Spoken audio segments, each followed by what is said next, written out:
China తగవుల మారిగా మారింది. ఓ పక్కన తైవాన్కి జపాన్ సపోర్ట్ చేస్తుంటే జపాన్ సంగతి తెలుస్తామంటూ జపాన్ మీదకి యుద్ధ నౌకల్ని పంపించింది. జపాన్ చుట్టూ యుద్ధ విమానాలను తిప్పింది. అక్కడ ఉన్నట్టు సింకోచి దేవుల మీద.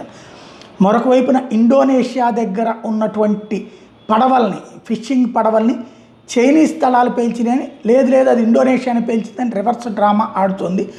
అక్కడ చైనా ఫిషింగ్ బోట్స్ ఏవైతే కొన్ని తగలబడ్డటువంటిదైతే నిజం. అది ఇదే ఇండోనేషియా వాళ్ళు చేశారా ఏంటనేది. ఇప్పుడు అర్జెంటీనా దగ్గర అలాగే జరుగుతుంది, సౌత్ కొరియా దగ్గర అట్లాగే జరుగుతుంది. ఓవరాల్గా చైనీస్కి సంబంధించినటువంటి ధ్వంసం అవుతున్నటువంటి వ్యవహారం సంచలనం సృష్టిస్తుంది.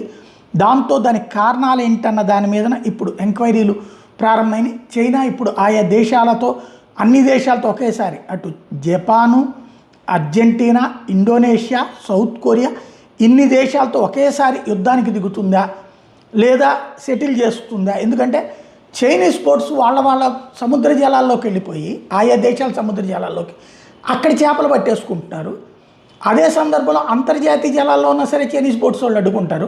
ఓవరాల్ సముద్రం మాది అన్నట్టు ప్రవర్తిస్తున్నాయి చైనీస్ దళాలు, చైనీస్ ఫిషర్మెన్ కూడా. దాని మీదనే ఇప్పుడు వివిధ దేశాలు తిరస్కరించడం, ఆగ్రహించడం, వివాదపడటం. ఏం జరుగుతుందో చూడాలి.